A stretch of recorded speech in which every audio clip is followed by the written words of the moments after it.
Ladies and gentlemen, again, I welcome you to the 2018 State of the City, and I hope you all like the new format, the way it's set up. Let's give Tim Quinn and the staff a great round of applause.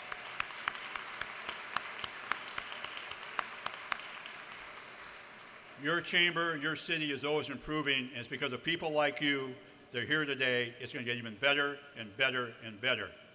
And now it gives me a great deal of pleasure to introduce to you someone that I've had the pleasure of working with for a number of years, as I have a number of past presidents, and many of them are here today. I see Backel Fatal here, Blaine Bibb, and other, Dennis Goldstrand, all great people. And I would put this president in the top echelon with some of those people I just mentioned. It's my 16th president. I have one more to go. Dietrich Canoli, where are you? You have arrived yet? Just back from Mexico. Will be our president next year. But this year it gives me a great deal of pleasure to introduce the president of the Greater Stockton Chamber of Commerce from Dameron Hospital, Diane Vigil. Well, I have a lot to live up to after that introduction, don't I? I'd like to introduce now Pastor Joy Steelman of Lord's Gym for the invocation. Well, good afternoon, everybody. We're all here because we love this great city, Stockton, California, and the San Joaquin. And as we have a wonderful day of fellowship and food, and we're reflecting on the state of the city, I can tell you it is well. Because of the individuals that are in this room today, it is well. Because you all have great vision. You believe in what you do, and you have great vision. But today we've come for a cause. The vision is something you possess, but a cause possesses you. A vision is personal, but the cause of our city is bigger than one person. A vision has options, but the great cause for the city of Stockton, we have no other choice than to rise above and excel and do great exploits. So today we've come with a cause to do better, to rise higher, and to do great things, and to let our city shine around the world and in this great nation. So can we pray today? Let's bow our heads. Heavenly Father, thank you for the state of the city. It is well. Not because we don't have any problems, in spite of our problems, it is well. The men and women that are here and the men and women in this city, they're strong, they're encouragers, they're strengthening this city by being participants and being problem solvers. Lord, we're praying that you would help us today to be aware of the great cause, greater than one person, greater than individuals, the cause for this great nation and this city. We pray a blessing over this city. Bless everybody that works, all of our wonderful leaders, our great our police officers and our EMTs, our firefighters, all of our civil servants, our mayor, the leadership, all of our council members. We're thankful for our business leaders and our clergy leaders. And Lord, today we're declaring for this cause we've come, and for this cause we're here to stay and make Stockton even brighter. Thank you for it. In Jesus' name, amen.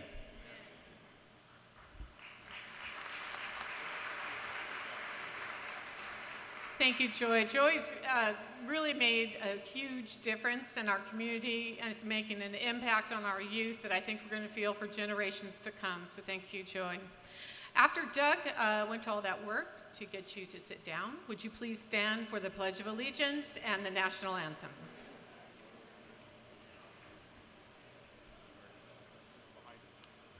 I pledge allegiance to the flag of the United States of America and to the republic for which it stands, one nation, under God, indivisible, with liberty and justice for all.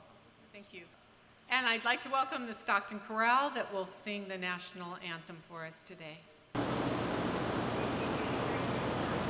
Oh, say that you see by the dawn's early light what so proudly we hailed at the twilight's last gleam, whose bright stars and bright stars through the perilous fight, o'er the cross we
like to have our board of directors for the Greater Stockton Chamber of Commerce, past presidents and past board members to stand.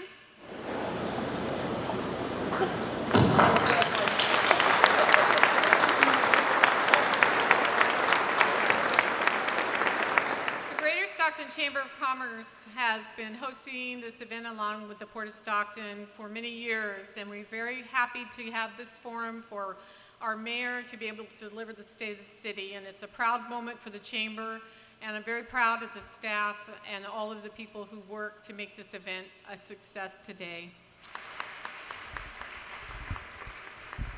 Good afternoon. Listen, 85 years ago, we were just a small port. It's about 2 months after our first 85 years. We now had 4 ships that came to the Port of Stockton in its original period. Today, 85 years later, I'm pleased to report that last year we set a record with 268 ships. 268 ships, not only did we break the record, but we broke it by 36 ships.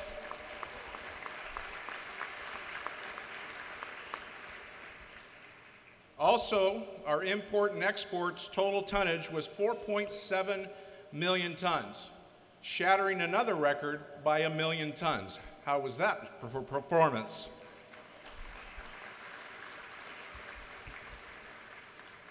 Meanwhile, the private sector invested more than $2 billion in rebuilding other parts of the port to bring their businesses here. To attract this level of private sector dollars, the port is improving the access to the docks by building new bridges, one of which you just came across half of the development of today, and access roads which are progressing both on time and within budget. Not many times you hear on budget, I'm sure.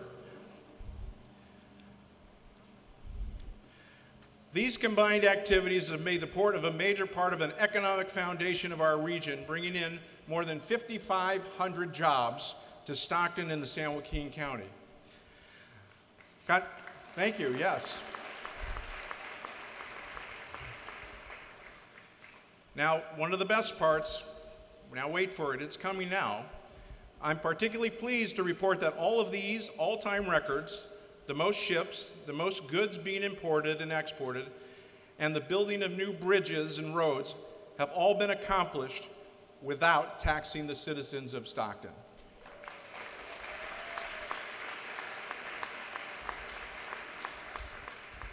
Finally, I'm happy to share with you that our port staff is performing at a very high level, winning many national awards for communications, which you've just seen one of our precious jewels, communicate public relation efforts, and for their environmental and financial reporting activities. Congratulations, staff. Can you just raise your hand so they can see how hard you've worked around? Thank you for all that you do for the port. Looks like Stockton is making a world impact, and that's awesome. Congratulations for that. And I also wanted to say that, you know, I have 3 family members who are longshores, my son-in-law, my brother-in-law, and my nephew, and so keep bringing those ships in, you know, they bring some work in. And that's the thing I think about the Port of Stockton. They bring commerce, jobs, and also philanthropy. They're very generous with this community, and as I was talking to Rick earlier, he was mentioning that they do $15 million of business with local vendors, many of you probably that are in the room, every year. When you start multiplying that, that's quite an accomplishment. So thank you very much.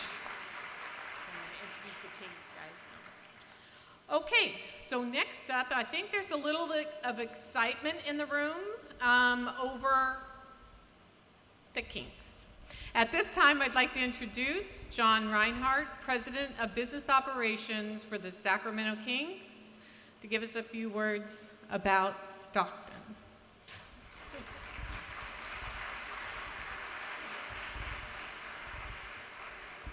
Thanks, Diane, and welcome everybody, and thanks for having us here. It really is an honor to be here tonight among so many great businesses, ones who care so much about their community. And for us in Sacramento, we saw a really great rise when we brought our building, Golden One Center, downtown, and really started a revitalization of downtown Sacramento. And we used kind of the team, the Kings, as a catalyst to that, but there was a lot more that went into that. There was cooperations with local businesses, cooperations with city officials, and what we see here in Stockton is very similar. You know, what Mayor Tubbs and City Council, the Chamber, all of the businesses in this room have done is really put Stockton on a tremendous upward trajectory. Like, Stockton is truly on a rise, and we feel just honored to be a part of it. So again, it's very happy to be here today. Just wanted to share really quick what great day we had here yesterday. Many of you probably saw us around. Some of us visited some of your businesses. But we really got into the community, started meeting people, and just saw the excitement that is out there. Not just the excitement that, you know, we're bringing our G League, the Stockton team, the Stockton Kings into town, but just the excitement of what is happening here in Stockton. We visited a couple schools, and to see the faces on the children and the youth, who really are the future of this city, and how excited they were to participate with their classmates, to get up, have dance competitions with their teachers, play basketball, get some fitness in, have some camps, really just reminded us all of what it is that we're here to do. And really that is to just be part of this community, be part of its growth, be part of its success, and really to foster a place where our youth do have a fun environment to grow, to play, to live, and then have those opportunities in the future. So yesterday was a great event. I thank all of you for participating. We really think that purple is going to look very nice on the city of Stockton.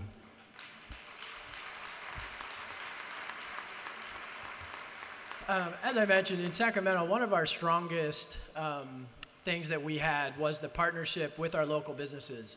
And that really is no different than what it's going to take to be successful here in Sacramento, or in Stockton, and why we're so excited to be amongst all of you. You all have clearly demonstrated to be leaders within the community, and really, from those that I have already had the pleasure of talking to, show a great fondness for each other. There really is a family environment, a family feel. And it really just helps everybody else get to the level that we want to get to. And with that, when we first announced about 4 weeks ago that we were going to bring the Stockton Kings to town, there were several people that raised their hand and said, you know, we want to be part of this. We want to support the team. We want to support the community. And they said, how can we do that now? And we call those kind of our founding 50, you know, those people who have reached out to kind of be the catalyst for the growth that we talked about, to be that spur of development that's going to happen here in Stockton with everything. And I was hoping to have them come up to the stage today, but I don't see them up here. But I do want to recognize those groups. And if you do want to walk up at least to the front of the stage, please feel free to. We have a few people. First, I want to say, Diane, thank you for your participation and your cooperation and being part of our family. We welcome you. Andy Prokop, CEO of United Way of San Joaquin. Bob Gutierrez of BG Public Affairs. Jane Butterfield, President and Business Council. Ryan Haggerty of Haggerty Construction, who I had some time to spend with Ryan at his place of business yesterday and had a great time. Wes Ray, the president of Visit Stockton. And we have a couple of our sponsors also that aren't here today, but I do want to recognize them. Amy Scriven, dentist, and Jiffy Lube. So please, let's give all of those folks a round of applause.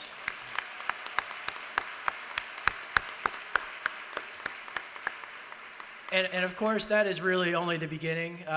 You know, we see the excitement in the room, and we're going to have people in office right here in Stockton that you will see around town. There's going to be plenty of opportunities for all of you to become part of the family, and we really do truly look forward to having all of you as part of the Stockton Kings family and be part of the growth of your community. So even though it's summer, we do have a lot of things going. Even though basketball is not necessarily being played right now, just a few things I wanted to let everybody know about. First and foremost, we saw a lot of excitement at our booth in the back, and we do have an opportunity for fans to get kind of the first crack at tickets to the games. We're going to have an open house at Stockton Arena on June 3rd, so you can either go on to StocktonKings.com and register to attend that open house, or just visit someone in the back of the booth and sign up also. We look forward to seeing a lot of people out at that event. It's going to be a fun event, and really the first time where we can kind of see what this is going to look like on the court. And then from the team standpoint, just to give everybody an update, again, even though it's summer, we have some things going on. Players will report relatively shortly for camps, and we actually have something going on in Sacramento called the California Classic, which is going to be our first ever summer league tournament that we're going to have in Sacramento. A lot of you have probably heard about the NBA Summer League in Las Vegas, which is the large summer league. We are going to kick that off on July 2nd, 3rd, and 5th at Golden One Center. It's going to be 4 teams, the Sacramento Kings, the Golden State Warriors, the Los Angeles Lakers, and the Miami Heat. So us 4 teams are going to play a 3-day tournament at Golden One Center. And a lot of the players that are on those teams will be players that will end up on G League teams. Many of them will probably end up on the Stockton Kings. So it's the first time that all of us will get to see, you know, who could be have Stockton as their future home. So it's a very exciting time for that. And then with that, again, we're just looking forward to getting everybody in the community out to the games, be part of it. We're here to just be part of the growth, be part of the excitement. Again, I thank all of you for being here today, and again, thanks for having us here. Thank you.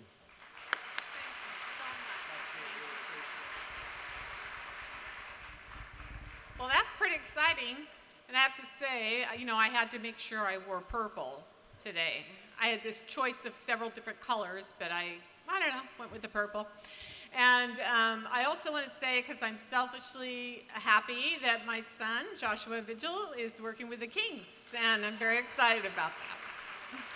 So, but you aren't here to hear about me or my son, but you are here about the Kings, but you're here to hear from our mayor, Michael Tubbs. Michael Tubbs.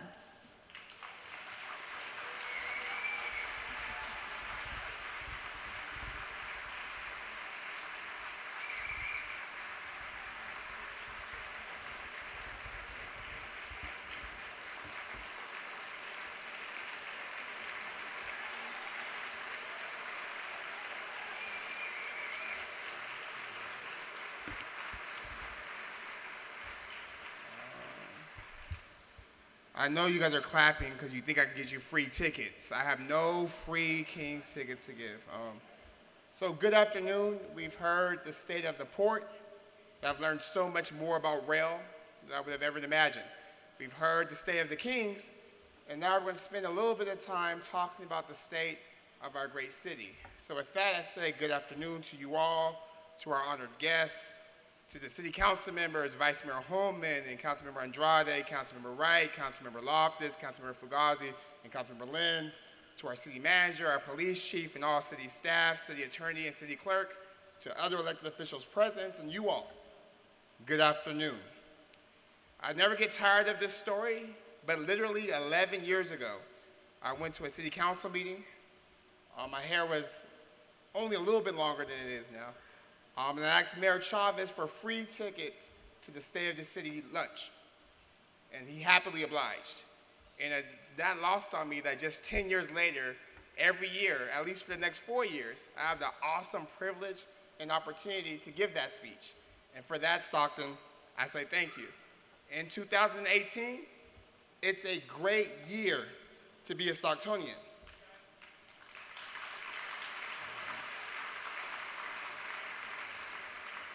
And we definitely have a lot to be proud of. I know I'm personally proud of the fact that we were once bankrupt, but now are named as one of the most fiscally healthy cities, not just in this state, but in this nation.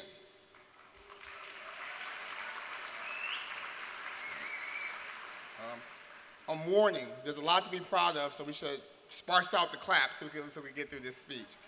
I'm proud of the fact, thanks to the business owners and the taxpayers, that we're now investing in our children and youth through the passage of Measure M. I'm proud of the fact that crime last year was at a 17-year low, and this year we're 5% below that. I am proud of the fact that we've increased our spending on homelessness and have partnered with the county, thanks in part to the leadership of Supervisor Miller and convening the countywide homelessness task force to really address this pressing issue for our community.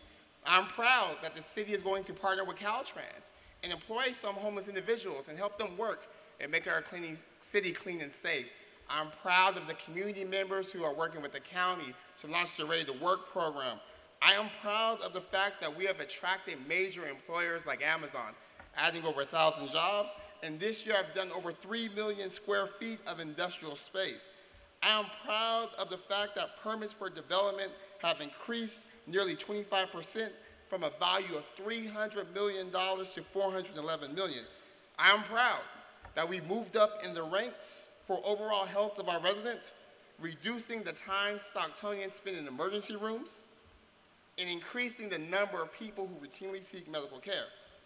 I'm proud that we've remained committed to our values. I'm proud of San Joaquin RTD for being the first bus line in this country to pledge to go all electric by 2025. I'm proud of the fact that we were one of a handful of cities selected for a transformative climate community grant, giving us $170,000 to work with our community and position ourselves to benefit from this new green economy. I'm proud of this past year, despite attacks from the federal government, our council and our community have stayed strong in support of our immigrant community. I say this all the time and I'll say it again. Stockton is a city of immigrants. 30% of our population was born somewhere else, and another 30%, it's their parents or their lovers.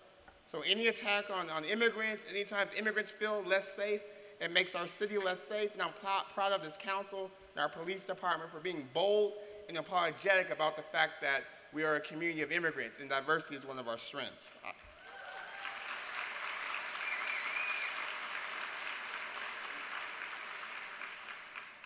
I am proud of the fact that we are adding capacity to our violence prevention efforts by implementing and rolling out the Advanced Peace Program this summer.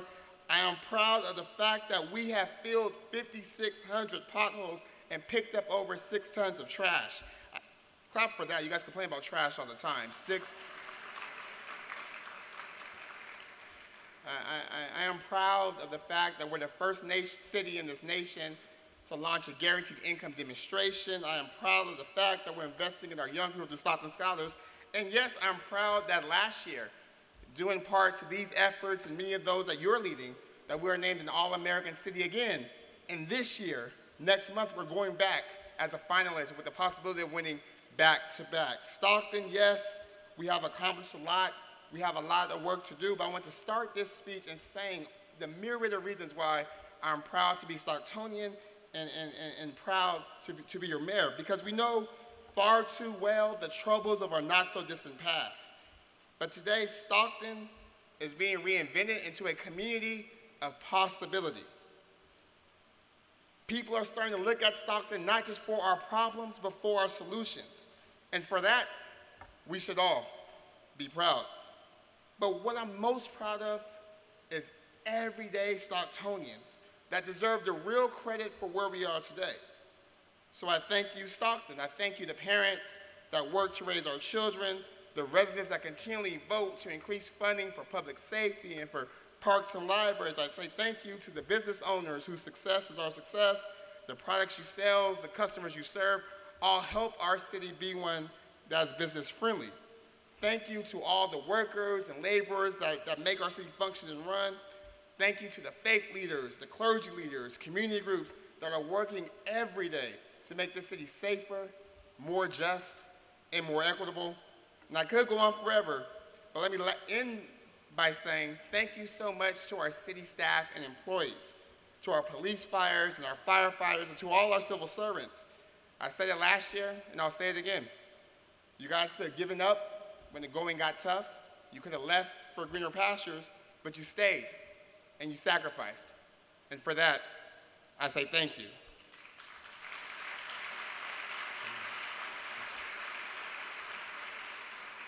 And it's because of all of you that the state of the city is stronger than it was last year and stronger than it's been by a variety of indicators of any time in recent history. And a year ago, I stood before you and I asked the question, I said, why not Stockton? Why couldn't Stockton be a city leading the way in innovation and ideas? Why couldn't Stockton be a city that prioritized and invested in our youth? Why couldn't we be a launch pad for groundbreaking ideas? And if I told you last year that we would have begun to develop answers to those questions, many of you would have said, Mayor Tubbs, it's too ambitious. Mayor Tubbs, it's not possible. And I'm here to tell you today very clearly, I reject that notion. I reject the notion that it's not possible for Stockton to be a safe city. I reject the notion that it's not possible for Stockton to be an innovative city. I reject the notion that Stockton cannot innovate and iterate over a failing status quo, and I'll continue to be unapologetic in saying so. In this past year, we've made great strides. Stockton is now being recognized nationally and internationally for the work not just one person is doing, but the work we're all doing together.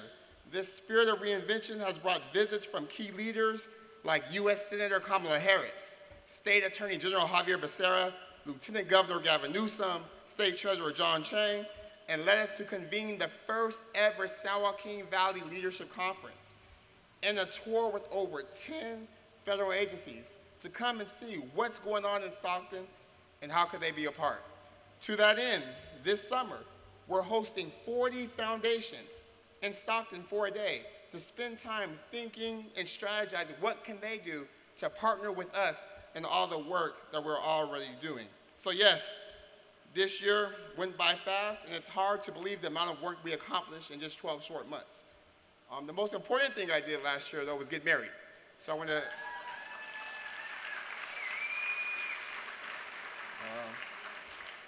So to my wife, Anna, who is here today, I love you. Thank you for the work you're doing with our children and with women and everything you do to advance a community that's more safe, more just, and more equitable.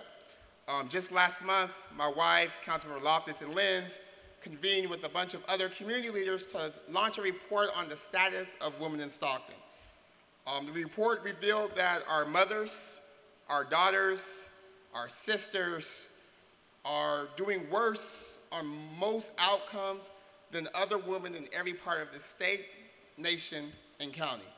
A couple statistics stood out particularly.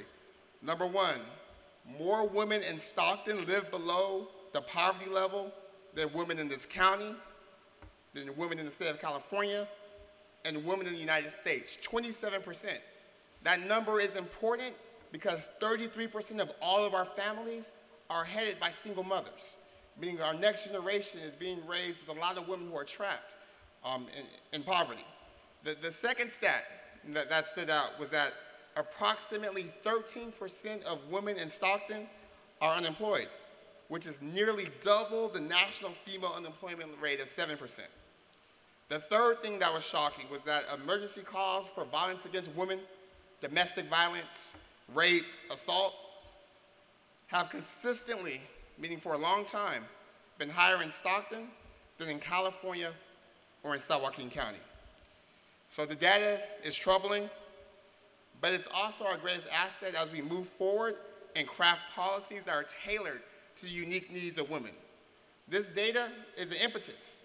It's a call to action because women are some of our greatest assets as our community, and research tells us that gender equality is an instrument in development.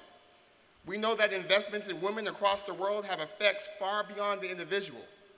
A woman multiplies the impact of an investment made in her future by extending benefits to those around her, creating a better life for her and her family. It's simple. When we invest in women, we invest in Stockton. And to that end, my office will spend the next year looking and analyzing the data and launching some initiative, particular and specific in focus and scope, to advance the cause of women in our community.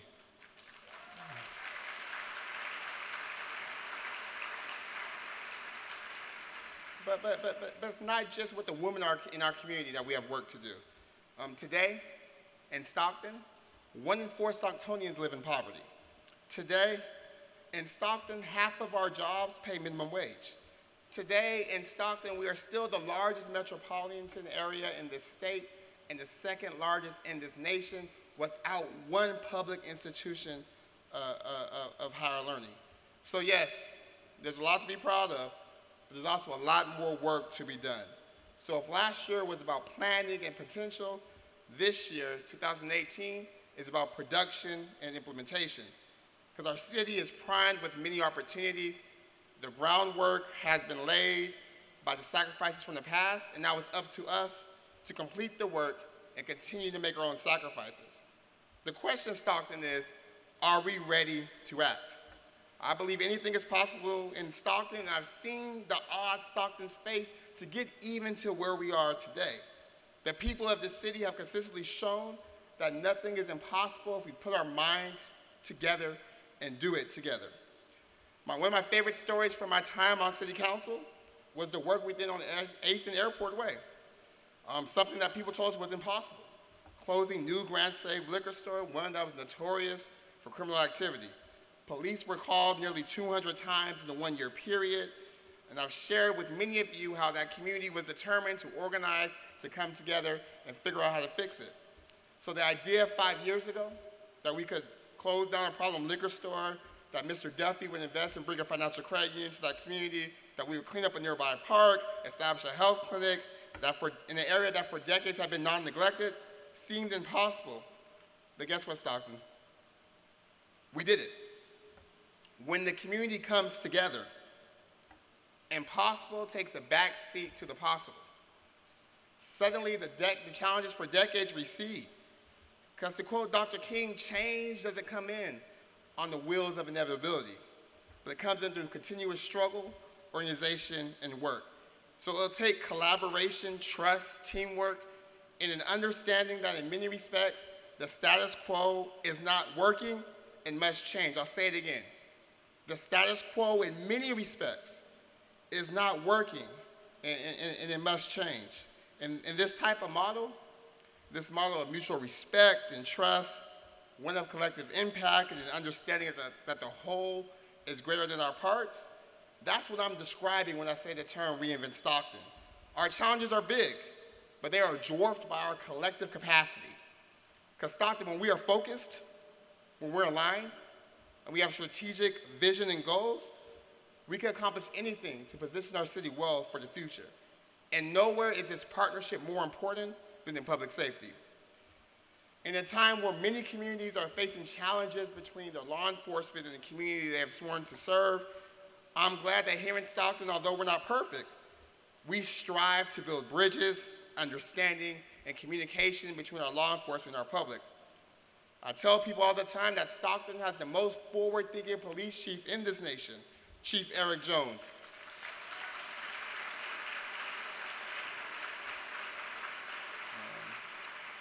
And he is committed to building a better police force. Our police department not only does procedural justice and implicit bias training, but they go around the nation training other departments on implicit bias and procedural justice. And the Officer of the Year this year, Officer Robert Johnson, really illustrates a lot of points and principles of our police department. Officer Johnson has worked in our police department for 21 years. He's an officer that gives back regularly to the community and mentors other officers. And in September, Officer Johnson was called for a call that I'm sure he'll remember for quite some time. The call took place a few blocks away from Shipley Park. The officer found a battered 77-year-old man, a victim of an armed robbery. The elderly man was riding his bike, which he used to sell ice cream. Meanwhile, a younger individual attacked this older man, pushed him off his bike, took his money, and robbed him at gunpoint. And after being robbed, this gentleman was scared to communicate with our officers because he was not an American citizen. But when Officer Johnson heard the details of what had taken place, he knew the right thing to do. He bought some ice cream and told the man to keep the change. At the end, the ice cream man had more money than he had lost. But more importantly, Officer Johnson was able to build the trust and respect of that man and was able to get him to corroborate to help make our community safer. Officer Johnson is just one of several fine examples of the men and women who serve our public as public safety officers, and he also illustrates a fundamental value of our community, that everyone in Stockton matters, and that we are safer and better when everyone in our community participates. And to that end, that's why I'm proud our department has not and will not waver on our simple policy, that we will not stop, detain, or question anyone solely because of suspected immigration status.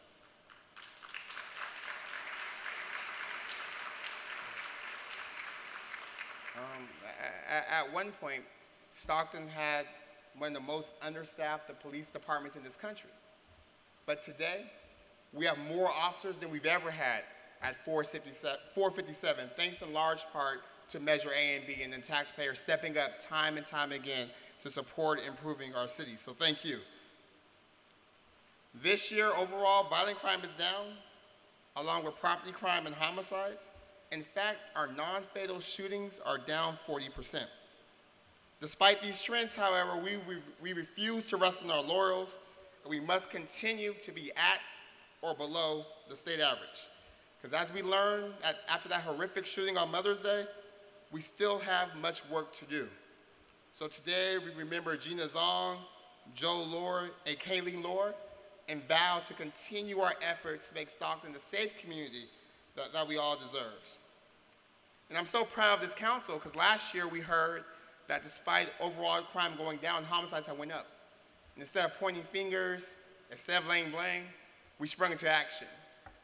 1 month, literally after the December homicide number was released, we had a robust discussion about bringing a strategy to complement our existing ceasefire and other violence prevention efforts. And the council, on a 6-1 vote, decided to bring in a program called Advanced Peace, one that doesn't supplant, but complements our existing law enforcement strategy by focusing, targeting, and building relationship with those who are most likely to be victims or perpetrators of violent crime. But the icing on top was that the city didn't even have to pay for the strategy to get safer. That foundations, philanthropists, and private dollars stepped up and said, you know what, Mayor Tubbs, I believe Stockton can be a safe city, and I'm going to put my money where my mouth is. And I say that the timeline, again, 1 month after a meeting, because, and city staff will tell you, I'm one of the most impatient people you'll ever meet. And I always complain about how government moves so slow. But in this instant, we sprung into action and moved quickly. And I think that goes to show you how the city is improving. That we're looking at the needs of our community, we're setting priorities, and then we're moving quickly and aggressively to address them. In addition to Advanced Peace, we also have a program called Ceasefire. And Ceasefire is a program that we've been using since 2012 that's a partnership-based approach to reducing gun violence. And I love the Ceasefire program because it teaches us the power of relationships and the fact that no investment is too small. So I'm gonna give you a little factoid. Did you know every time there's a homicide in our community, it costs us between systems $400,000. Every time there's a shooting, it costs us a homicide $400,000. Every time. Yet some will say we should give up on individuals who may be caught in life's of crime. Some may say we're wasting our time. Some would say it's not a good use of taxpayer dollars. But the narrative is simple. We are already paying. We're paying in dollars. We're paying in trauma. We're paying in kids going to sleep listening to gunshots at night. We've been paying for the past 30 years. So I think now it's time to make smarter investments and invest in the individuals who are most likely to be driving this violent crime. So there's a young man that illustrates sort of this idea of the fact that we can't give up on anyone in our community. His name is Brad. Brad lived most of his life in a single-parent home in some of the toughest areas in North Stockton. He looked up to his older siblings and friends from the community, and many of those guys were into stealing, robbing, drug dealing, gangbanging. And without proper community interventions, it was only a matter of time before Brad would follow the path of his older family members and friends. So as a teenager, he started off with petty thefts. But as the years went by, he eventually worked his way to armed robberies. And because he was never caught, he never faced the consequences for his actions. Brad still ended up graduating from high school, but that summer he was arrested for an armed robbery, and his daughter was born while he was in prison. When he was released, he was ready to start over. However, he was very concerned. He realized the challenges he had in going back into the same environment that caused the lifestyle he had entered into.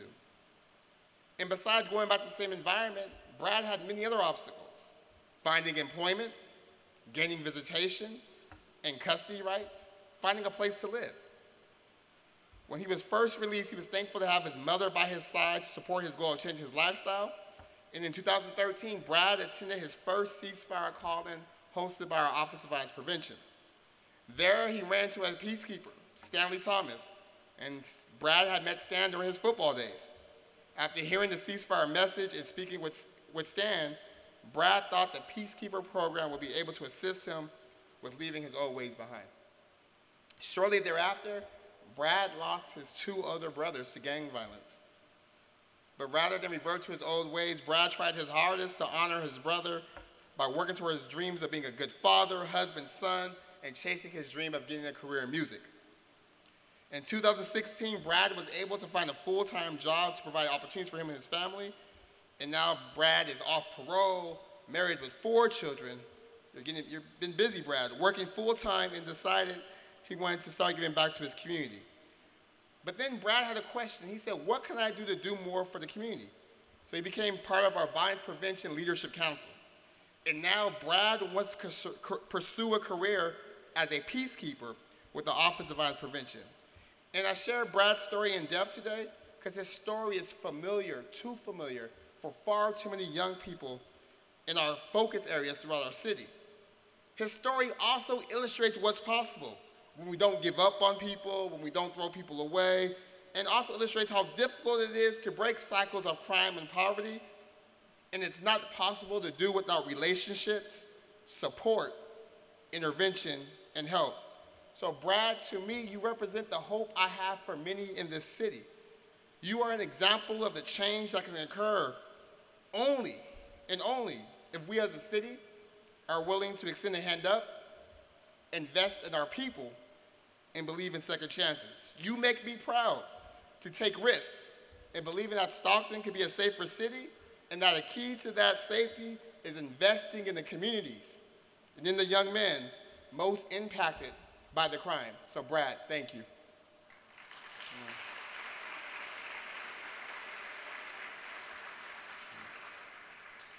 And over the past several years, we've also developed neighborhood betterment teams led by our police department to work on the issues in neighborhoods like the one Brad grew up in. These communities, Kentfield, Midtown Magnolia, Gleason Park, Fox Creek, and North Manchester, have needs, however, that go far beyond the police department. These communities need jobs. These communities need opportunity. These communities need grocery stores. These communities are oftentimes not just high in crime, but high in everything negative and low in everything positive. So in the coming years, I challenge myself, the city council, city staff, and the community to come up with a strategy for these 6 focus areas, especially since these areas have been long neglected and have been focus areas and areas with high crime rates for at least the last 30 years. Crime is a symptom of lack of opportunity found in these communities, and we must do something more than expect Eric Jones and the 457 officers to be the answer to every community ill facing those communities. Additionally, at our budget meeting yesterday, the council called for a proposal to expand shots-fired gun detection technology to all the focus areas to help stabilize and get them safer as we as a community advance a strategy to bring them up to other communities in our city. Furthermore, over the past 4 to 5 years, a group of community partners have been working in the South Stockton area, and they've seen significant progress. Now they're extending to the Midtown Magnolia area, and we must extend our focus to the other areas in the city to create communities of opportunities so Brad's kids, don't have to go through what he did. So again, crime's an issue in our community. We have more officers than we've ever had before, but we could have 1,000 officers and 2,000 officers, but if we don't couple those officers with opportunity, we will continue to struggle with cyclical issues of generational poverty and violence in this city. So until we get serious, we roll up our sleeves, we spend the time and the dollars to figure out a strategy, year after year after year after year, we'll be having the same conversation. In Stockton, I think it's time we turn the page.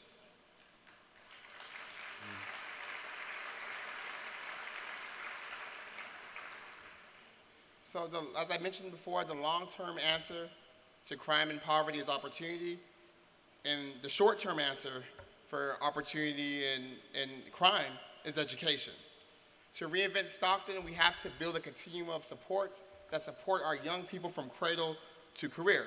It's great to hear these stories like those of Brad, but we also must do more to help those students before they ever start off on the wrong track. Our children are our most precious resource. We must invest in them and provide support needed for them all to succeed.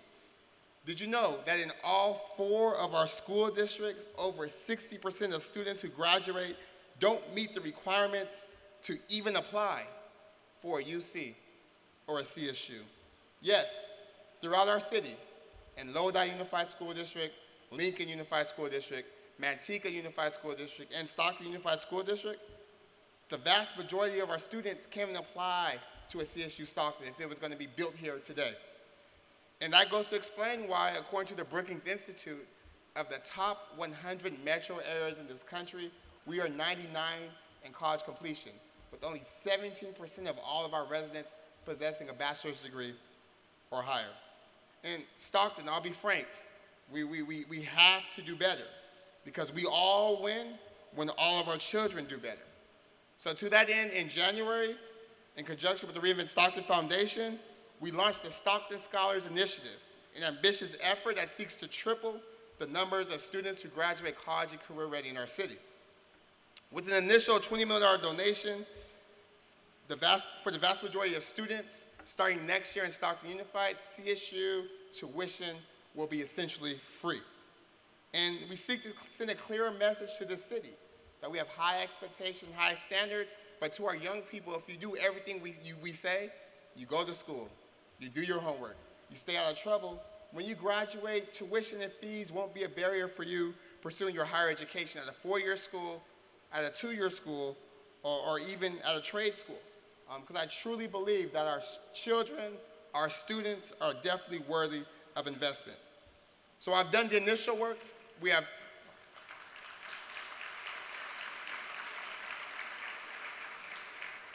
I've done the initial work. We have $20 million, so for a decade, every kid who graduates from Stockton Unified is guaranteed a scholarship. But to reach the whole city, all 4 school districts, and to do that in perpetuity, it's going to cost $100 million. So I raised the first 20 without any of your help. But to get to 100, I'm gonna need each and every one of us to dig deep and think about if we really value our children, if we really want to see economic development, if we really think that all our children are smart and talented and just need the resources and opportunities, then we have to find a way to grow the pot so that kids in every school district can benefit from the Stockton Scholars gift. It was students like Mercedes Oliver, one of this year's winners, that I have in mind when I'm talking about the great potential our students in our city have. She wrote, "A higher education gives me the opportunity my parents never had. Despite financial difficulties I face, I want to go to college to better myself and demonstrate how I can make a difference in the world. I can demonstrate to others that the environment I grew up in does not affect my chances of success.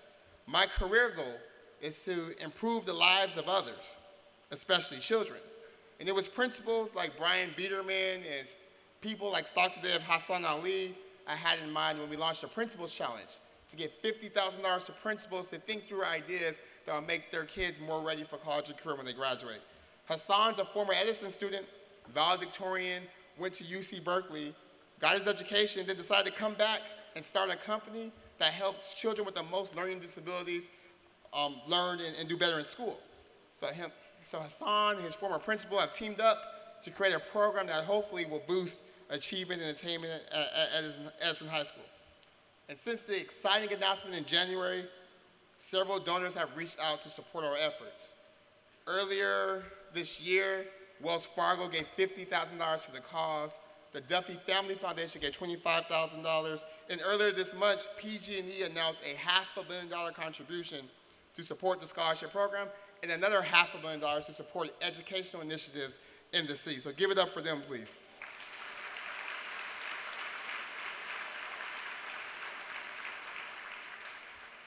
Last night, at the State of the City Eve, I announced that we were also able to get a gift from the Donham Foundation, a family foundation, who's contributing $1.16 million over 5 years to create a new program called the Sherman Scholars.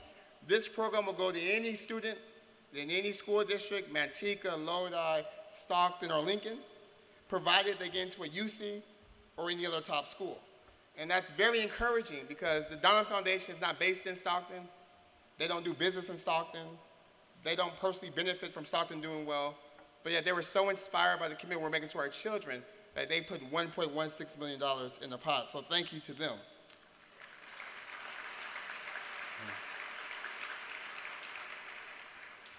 And today, I'm excited to announce another exciting contribution, this time from a local source. We just got word that the Stockton Scholars Program will be receiving $1 million from the Alex and Faith Spanos family to support the program. And I know Lex, you're here to represent your family, so thank you all for your leadership and your contribution to Stockton's future.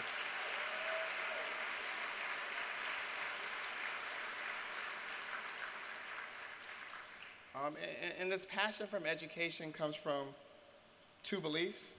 One, that talent and intellect is universal, is evenly distributed.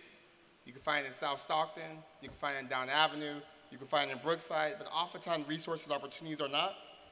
And that the best way to improve this city is investing in our people, especially our young people, and giving them the tools needed to succeed. I'm proof positive of this fact. Again, literally 10 years ago, I was a senior at Franklin High School, trying to figure out how would I apply and afford college. Now, 10 years later, I was able to get 2 Stanford degrees, and now I'm back in Stockton working with you all to make our community better. But think about this. That's one person. Times that by the 40,000 kids in Stockton Unified School District and the 40,000 kids in our other school district. And that's something to rally around and get really, really excited about.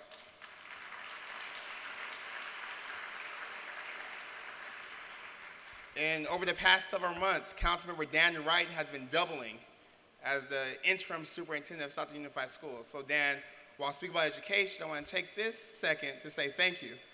Being a council member is tough enough. Being somebody's superintendent is probably tougher. I'm not sure how you did both, but I thank you for your partnership and laying the groundwork for our new superintendent, Dr. Deasy. So thank you so much, Councilmember Wright.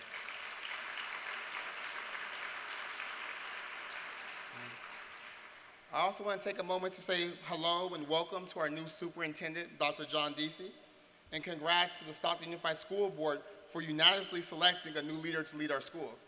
I look forward to continuing our partnership and making sure that Stockton becomes a model for what kids in urban communities could do, provided they get the right resources, opportunities, and inputs.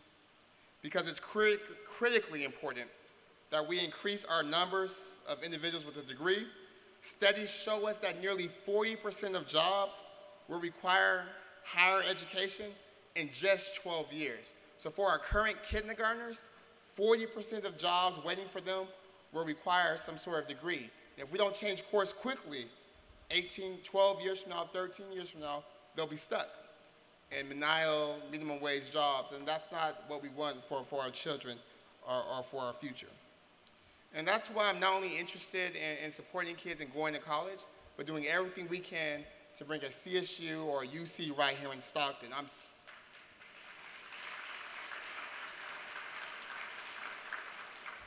I'm so thankful for the leadership of Assembly Member Susan Eggman, and as we said in our joint op-ed, the time is long overdue for the state to build a new university, and it has to be. No question about it, it has to be right here in Stockton. She has a bill. Are you gonna clap for that? All right. She also is working on a bill, Assembly Bill 27771, that calls for $7 billion in university bonds. This bill will provide the funding for needed maintenance at our CSU and UCs and for construction of new campuses. And if passed, will be another game changer for our community. So in addition to investing in students and in scholarships, we are also doubling down on our efforts to provide our children with more pro-social activities. Thanks to you all, and with the passage of Measure M, we have been able to open Arnold Rue Micro Library. We've been able to provide more staff to support expanded library hours and recreation programs. We're planning to build a library and community center in North Stockton, and starting July 2nd, we're expanding hours, including evening hours, Saturday hours, and reopening community centers on Mondays. We have been closed on Mondays since 2009, so that's a big deal, and thank you, John Alita, and your staff for making that happen. We are also beginning plans for state-of-the-art aquatic facilities at Oak Park, McKinley Park, Victory Park, and we're working on building soccer pitches on vacant tennis courts. Finally, it's not just the city, it's not just the scholarships, but you all have been doing a lot of work to invest in young people. I am so pleased by the efforts of this community to establish a Boys and Girls Club in the Western Ranch area and back on the east side part of town. These efforts will bring back vital enrichment opportunities for our youth, and there's a long-term plan for a 20,000 plus square foot state-of-the-art facility. And I agree, our kids deserve nothing less than the best. So over the next several years, we still have to add to our support for young people and work on early inputs and interventions to make sure that kids enter school ready to take advantage of the Stockton Scholars Program, to make sure that we screen for adverse childhood experiences, to make sure we expand access to home visits and affordable childcare, preschool, and other supports to build a true pipeline that supports our residents from cradle to career. A community that rallies around its youth, rally around its present and its future. And oftentimes, after we invest in students and they go to college, they head to Sacramento or the Bay Area for a career. And I know, because that was my plan. I never thought I was going to come back to Stockton. I thought I had to leave Stockton to get an education and get a job. And for the kids in our schools now, I want something different. I want them to understand that Stockton is not a city to flee from, but a city to be from and to come back to if you leave, because we'll have plenty of jobs and opportunities for them to use their considerable intellect if we make the right decisions and investments now. Just recently, the University of Pacific Center for Business and Policy Research estimated that our mega region has one of the lowest human capital rankings in the state, with neighboring regions like Greater Sacramento area had the 5th highest human capital index, and the Bay Area was ranked #1. Stockton, we ranked 14th out of 15. So again, out of 15 mega regions in the state, Stockton was 14 out of 15, which is troubling enough. It becomes even more troubling when the Bay Area to our north, or not to our north, you know where the Bay Area is. The Bay Area, the Bay Area is #1, and Sacramento to our north is #5. In the labor market study, we heard that 62% of the occupations that are forecast to add the most employment in our region are those most likely to have wages near or below the level of a living wage. And we should not have to choose between the present and the future. While those jobs provide entry-level opportunities, we have to diversify our economy and bring new, better-paying jobs to our region. Merely maintaining the status quo is not an option. We must lead again with our investments in people. In Stockton, you guys have already been working to create career options for residents. The work of the San Joaquin Health Partnership has been important to surface opportunities in healthcare. With that foundation, I'm excited to announce a new company called Council is working with us to create a business process services center in Stockton that will provide operations and administrative services to health systems and health insurers. Consol is a unique venture that will team up with our local colleges like Delta to create new certificate and for credit pathways into healthcare-related fields. And the exciting thing is this work does not happen in isolation. In the fall of 2017, my office, along with UOP and Valley Vision, convened 20 leaders from across the spectrum of education and workforce leadership to discuss the challenges and opportunities to equip our workforce for the future. Specifically, we have made commitments as organizations to join the Skills Task Force with a charge to learn from and experiment with best practices that have proven successful in other cities in this country. All of this is in service to putting Stockton on a transformative economic trajectory. I believe one significant opportunity for our city is to capitalize and upgrade on our existing infrastructure to pave the way for green economy jobs. San Joaquin RTD's leadership has challenged and pushed the limitations on what's possible. With CalStart's new office in Stockton, the sky is no longer the limit. With their support, we're excited to explore clean, efficient transportation across all modes: land, sea, air, and as we saw earlier, rail. We are also linking Stockton's story with the national narrative on economic opportunity and innovation-based growth. Furthermore, recently the council has hired a consultant to help us think through the right policies and procedures needed to capitalize on the cannabis industry. It is my vision in Stockton not to have a dispensary on every corner, but with our assets to serve as a hub for testing, for manufacturing, and distribution of this industry, which will bring jobs and revenue to our community. In February of this year, City Lab visited Stockton to better understand our community and provide an assessment and a set of recommendations on the ways that Stockton could grow an innovation economy and take advantage of entrepreneurship. One thing is clear: we have incredible assets, from our downtown to our port, in our geography, our proximity to the Bay Area and Sacramento. So rather than losing residents across the Altamont every day, how do we begin the serious and difficult work of building an ecosystem that supports them right here at home? For further insights, this summer my office will be releasing the report in coordination with the community interested in taking action on this. I truly believe that Stockton could be a place where the future is built first. We talk about manufacturing, we talk about logistics, there's all type of innovations happening in those sectors. And why can't Stockton be the place where they test, try, prototype, and build ideas?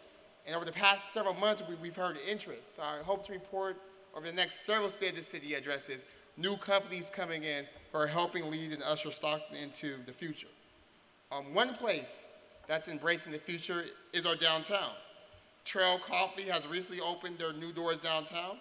Next week, the Medical Artist Lofts by DFA Development officially breaks down in one of our city's most iconic buildings, the Medical Dental Tower. We have my friends from Cast Iron, where I get my kombucha every other day. It's a little bit expensive, but it's great. And we have entrepreneurs like my friends from China Brew, who are showing that you can invest in Stockton, you can be in Stockton, and that Stockton is a great place to do business, even in and especially in our downtown. So thank you both for joining me and for your leadership and spurring entrepreneurship in our city. This year, we've also done 3 million of square feet in industrial space near our airport. We've launched kiva.org to help small businesses and entrepreneurs. But we have to also ensure that all this economic growth and development is evenly shared. The diversity of our workforce and our contracting should be reflective of the diversity of our city. According to the most recently available census data, minorities own 63% of businesses in Stockton, yet only account for 20% of gross business revenues in the city. Similarly, women-owned businesses comprise 40.7% of Stockton businesses, yet account for only 12% of business revenues. How can we now meet these businesses where they are and help ensure their best chances for success, whether they're working from their homes, from office spaces, or in the downtown? Finally, on the economic front, we're also going to take advantages of policies at the national level. Recently, the government has released a program called the Opportunity Zone Program, and we're working diligently to ensure that Stockton is first in line.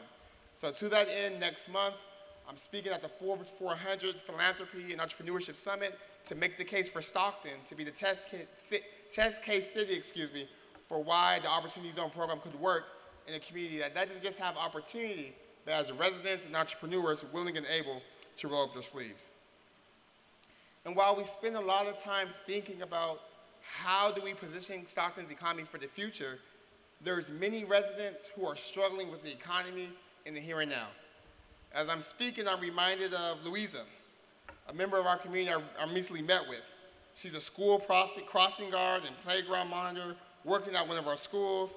She is a mother, and like many in our community, she is struggling to make ends meet. When asked what she would do with an additional $500 a month She said it would put a little relief on stress. Louisa doesn't take the simple things for granted. Making minimum wage, she said she can't remember the last times she took her kids to the movies.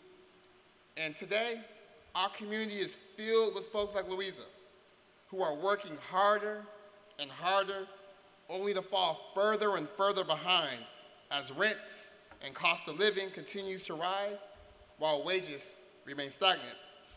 Furthermore, because 52% of jobs in our community are minimum wage jobs, the median income for a household in our community is well below the state and national average, and is $46,000.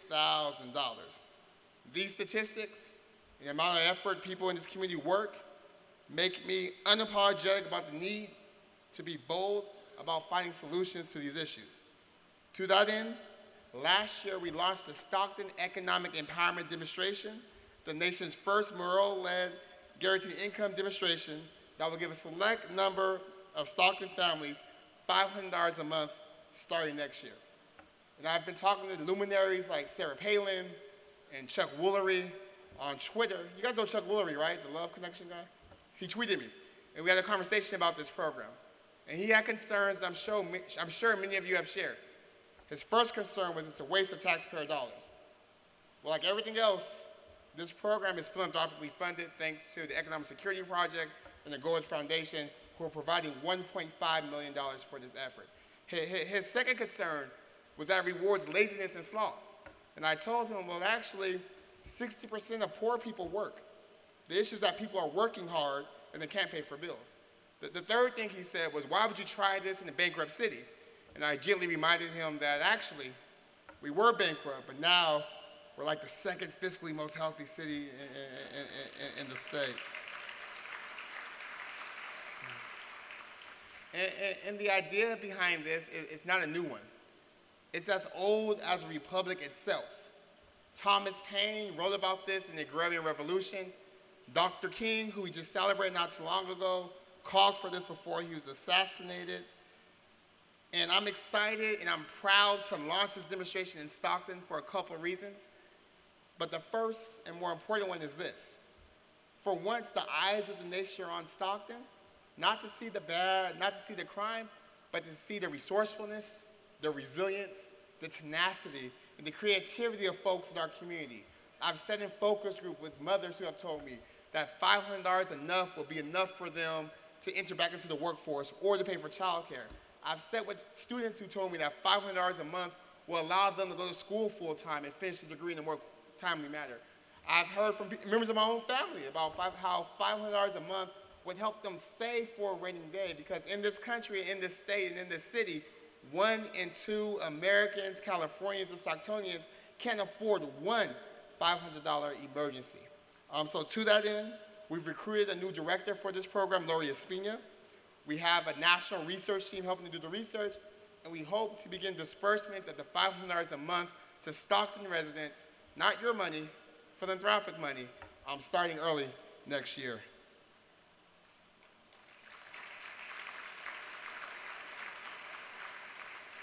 And while we launch the program next year for 100 families, we still have to deal with the challenge and realities that many of our individuals in Stockton face, and that's of the cost of housing. It's amazing how we could go from the foreclosure capital of the world 6 years ago to now it's very hard to find anything vacant. To make matters worse, people commuting to the Bay Area has caused prices to rise up. And in last year, from our 211 county management system, the top 10 requests were all housing related. They were for rent assistance and down payment assistance and for getting rid of evictions and for finding affordable housing. Of all the things people called for last year to our 211 system, every single one of the top 10 was about how do I get a roof over my head? How do I afford housing? In fact, Rent Cafe listed Stockton as the city with the fastest rising rent for April 2017 and May 2017, which has fueled a growing housing burden for Stockton. I just found out this week that for almost half of our city would be considered rent poor or excessively housing cost burden, because they spend more than 30% of their paychecks every month on rent. And this epidemic of sorts has caused us to create a task force on workforce and affordable housing.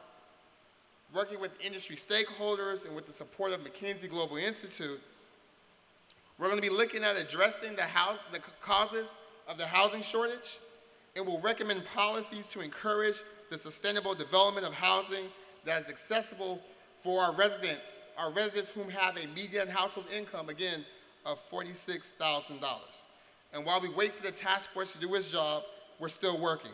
This last fiscal year, we allocated $7.6 million in federal funds toward affordable housing programs and projects, emergency housing in our shelters. This included $1.6 million in federal and low-income housing funds to fund affordable housing projects, including one for permanent housing for the homeless. We even took a great program that reduced barriers to housing development in downtown and extended it citywide for affordable housing projects. And of course, we worked with the providers of existing voucher programs like the Veterans Affairs Supportive Housing Program and the Housing Choice Voucher Program to develop a housing mitigation fund that will give landlords peace of mind and encourage them to accept vouchers and rent to veterans and families on the verge of homelessness. Over the course of 2017, your mayor, your council held a joint city-county meeting on homelessness, adopted Housing First principles, and developed many initiatives to address homelessness. We allocated $100,000 to homeless cleanup efforts.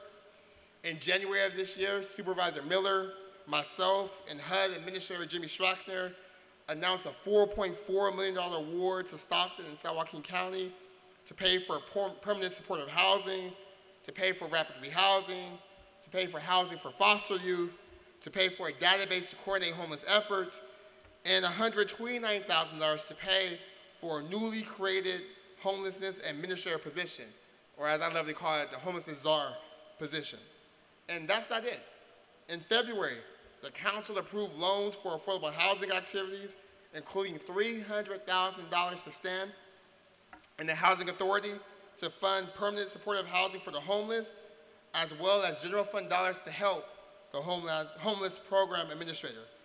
So I'm so excited, Adam, if you're here, for your work and leadership, your mayor, your council. We look forward to working with you in the county to really creating a strategy about how do we eliminate veteran chronic homelessness in our community and how to reduce the number of chronically homeless individuals of the city.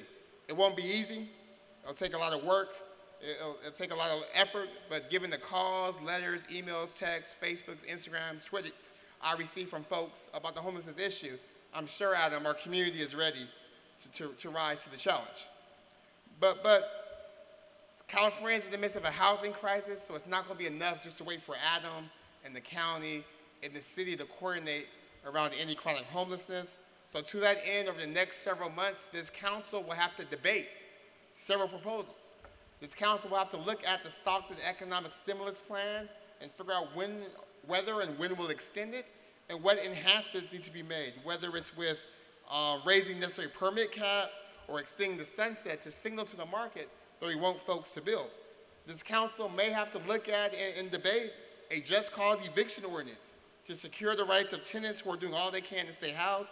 And this council may also have to debate and figure out how do we create a housing trust fund to help affordable and workforce housing pencil out.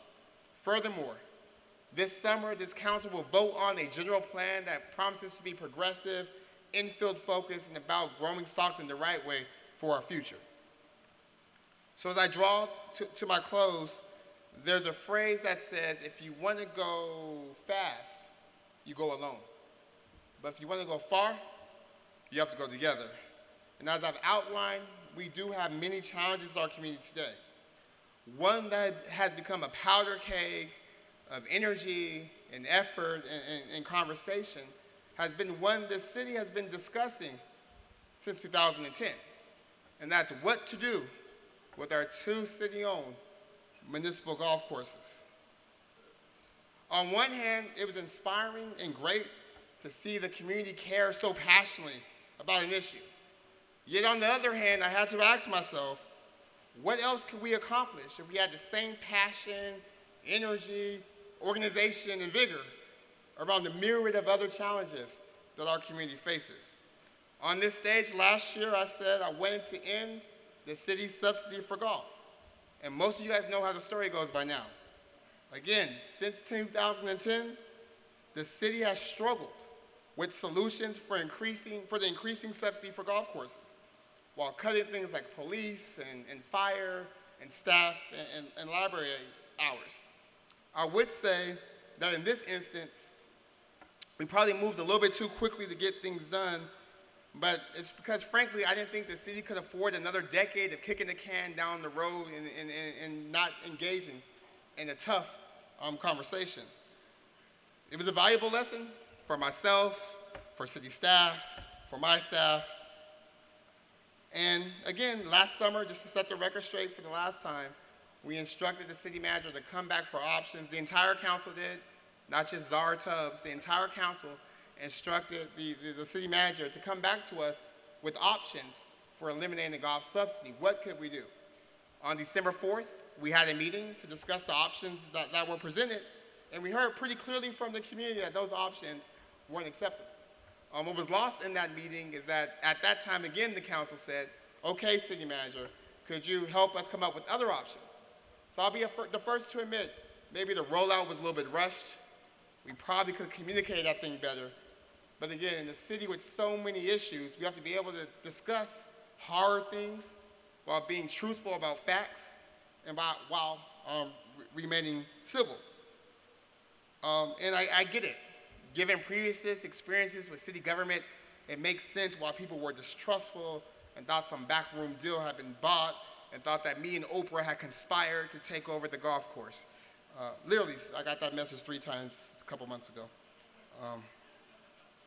So shortly thereafter that meeting, and I thank you so much for your leadership on this issue, Councilmember Loftus. Councilmember Loftus approached me and said, Mayor, we have to do something. My district, my folks are upset. I'm not here to point fingers, but let's come up with a solution. So we had a town hall, like many town halls we have in Stockton, a little bit rambunctious and a lot of fun. And through the yelling and name calling and misinformation, we were listening. And what we heard was that there was a community hungry not just for a solution, but to be part of that solution. So to that end, a month later, we established the Mayor's Task Force on Golf. And we spent 2 months with community members thinking through what's a viable solution for Swinton Golf Course first, while not neglecting Van Busker Golf Course as well.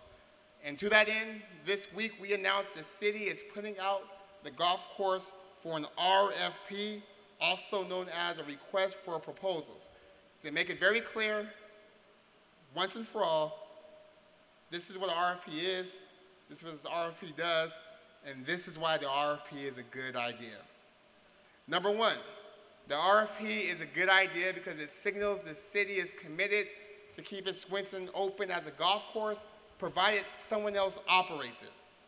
Number two, it signals we're working to find a private operator so that no taxpayer dollars are used. Number three, it's an open and transparent process where there'll be a committee of non-council members looking at applications that would then go to the council for a public vote at a public council meeting that happens on the very public Tuesday at 5:30 twice a month. Number four, the RFP as a condition will now allow housing for Swinton. And number five, decisions made about this golf course won't be based on a political objective, but only on what is fair and equitable for the city. And through this request for proposals, we're hoping to find a group that honors the place Swinton has in our community, that understands the passion and the love for it, and that can make it pencil out without city subsidy. Y'all better clap for that. Half of y'all were emailing me about this.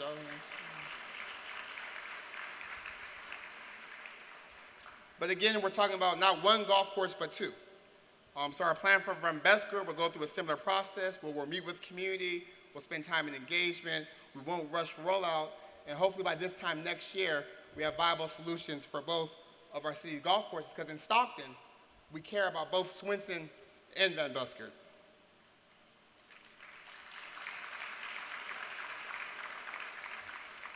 So 18 months after our swearing in, given the length of this speech, I'm sure you can tell we're making good on our promise to reinvent Stockton.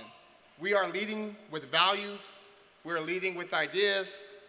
We're leading with thinking and preparing for the future while adhering to the lessons we've learned in the past.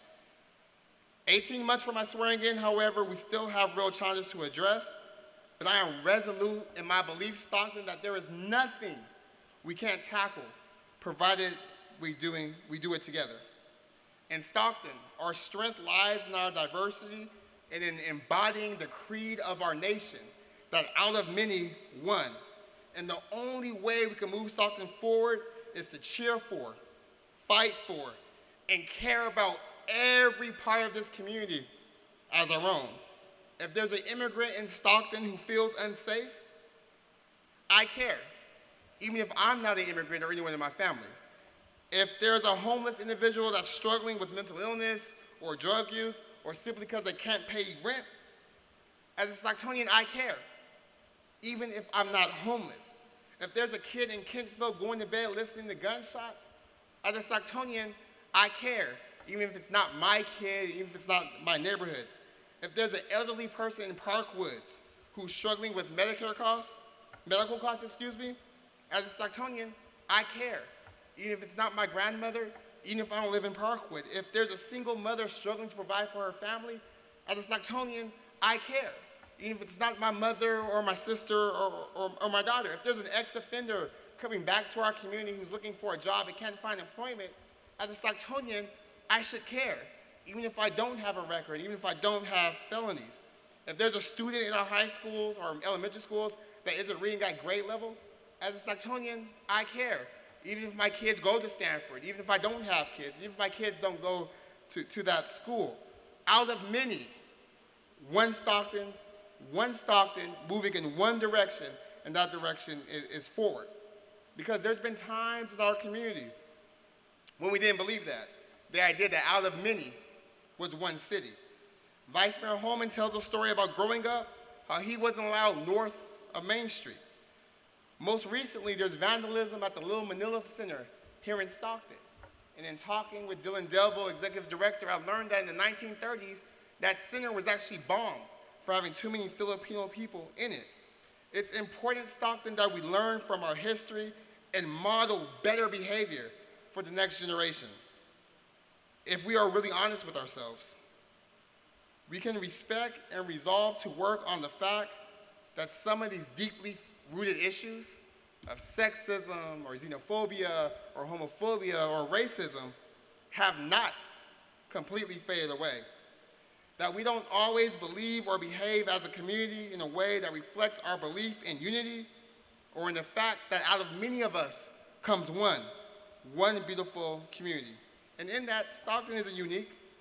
Like many communities across America, we face challenges around race and class and gender and sexual orientation. But to heal, we have to share in this dialogue. And at times, it appears that we all love Stockton, but we don't all love all Stocktonians. At times, it appears that we love Stockton, but don't love all the people that make the city what it is. Because the city isn't the mayor, it isn't the building, it isn't the police department, it's you and me as citizens. We are nothing more and nothing less than the people who call our city home.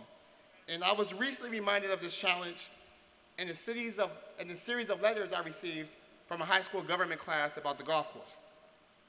Many of the letters were troubling, but one in particular highlights why I'm giving this speech today. The student at first said that I, as a mayor, was selfless. So I was like, oh wow, it's gonna be a good one. But then I realized it was a typo. The next line went on to say, why would you want North Stockton, which is more nice, to become ghetto and bad?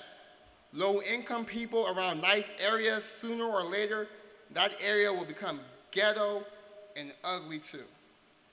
And now we could chalk these comments up to someone that doesn't know better, or that they're not reflective of our community writ large. But this letter is just one of dozens I've received via Facebook or emails or voicemails. Some that have called me the N-word, some that have called me a monkey, some that have called me a black savage or a thug, some that have made derogatory comments about Muslims and Latinos, some that have battened off and put down some parts of the city we all love and share in. Luckily, this ignorance and bigotry is not the norm, but it's one of the things we cannot allow us to hold us back. And at times, it feels like we could be a city separated, but as the city's first black mayor, I would do a huge disservice to us all if I didn't go head on into these issues. So I want to be very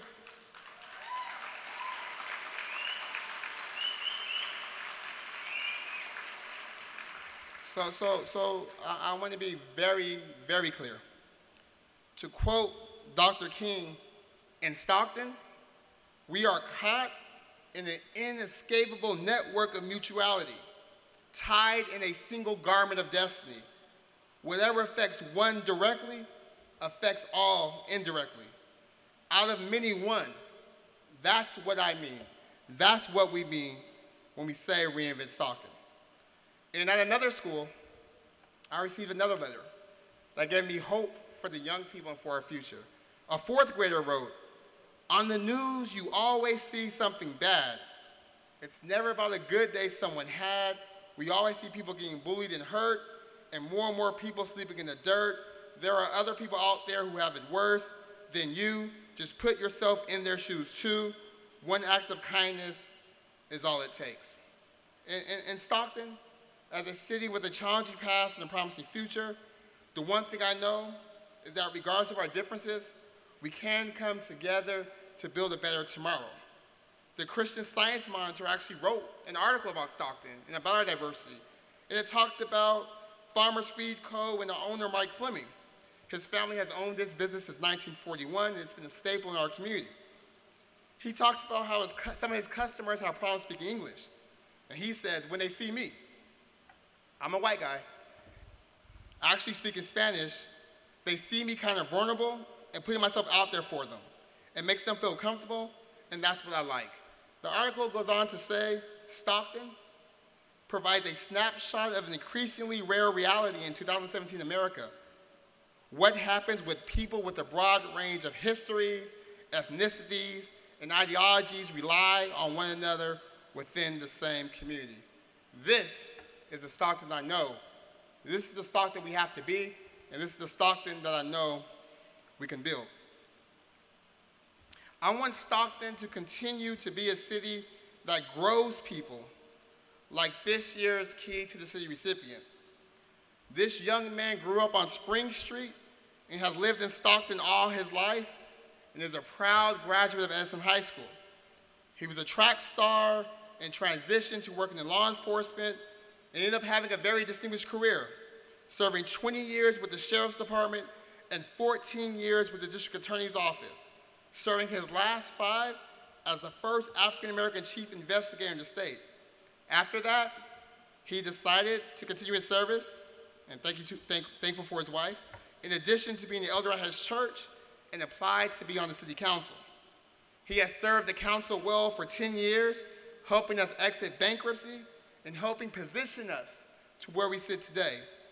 Vice Mayor Holman has been an inspiration, a mentor, a friend, and represents all that is good about the city of Stockton.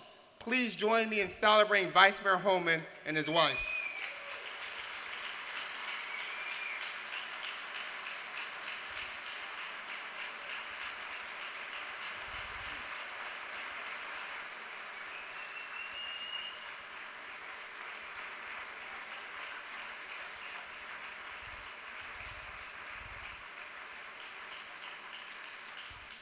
Stockton, we are a city that raises leaders like Albert Holman. We are a city that can do whatever we want, provided we set our collective will towards and provided we are united. And I believe that Stockton can be and will be a blueprint for America.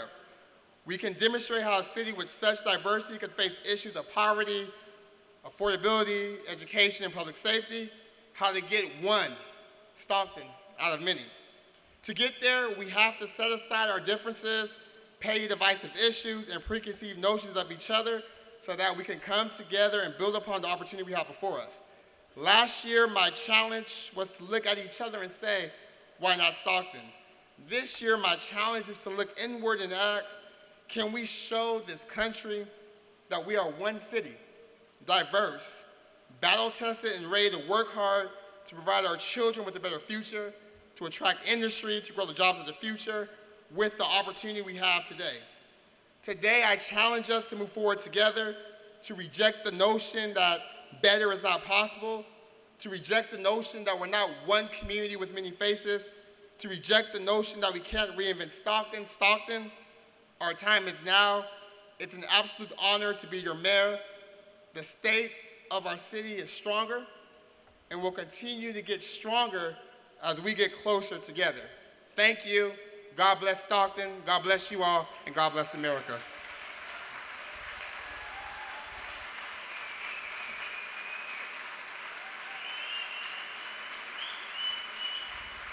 Okay, thank you, Mayor Tubbs. I think we heard a lot today that we can chew on and that we can all work together as one to make this community better. I'd like to thank the Port of Stockton, our sponsors, Tim Quinn, and all the chamber staff for their great job that they did today. Thank you, and thank you for being such an important part of our community. Thank you.